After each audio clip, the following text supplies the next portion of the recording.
Now this second question comes in from Patricia, who asks, is it cheating if your man buys another girl food?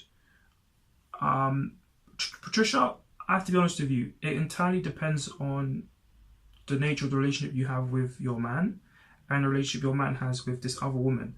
Is it a friend who's in need? Is it a colleague that he's covering lunch for? Is it work lunch more so than a colleague?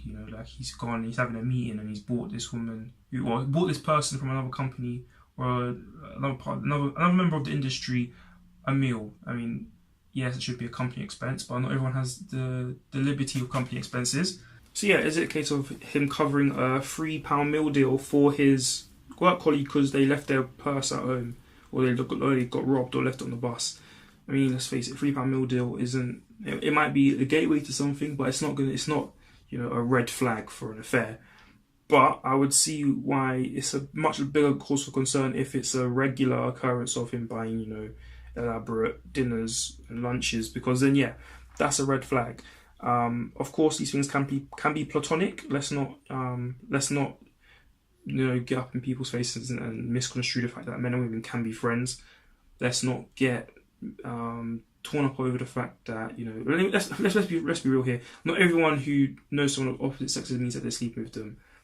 It's a massive leap. It's a massive leap of logic to assume that. But we do have to understand that if it's something that you're uncomfortable with, you have to bring it up. But I can't say it's automatically cheating because they're buying someone food. It's definitely suspicious if it's a regular occurrence. That's definitely something that I think is inappropriate. But it's not automatic. It's not an automatic flag of cheating. Let's be real here. Let's try and keep our hats on. Admittedly, and I'm going to say this, I am not in your situation, but if I was, I would be upset. And yes, you need to bring it up and talk about it. But for now, that's all it is. You don't have to, make any rash decisions. If his answers given to you are unsatisfactory, if they are unreasonable, if they go beyond the means of what he would do for a male friend, yeah, by all means, react how you want to react, how you feel would be validated, and how you feel would be fine. But otherwise, it's platonic. That's all it is. But remind him that he's not their mum or dad. He's not their caregiver.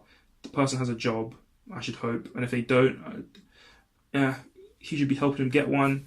If he's a friend, if not, someone concerned as to why he keeps buying him lunch. Because it sounds like it's a regular thing. The fact that you have to ask this, it's rather than just a one-off.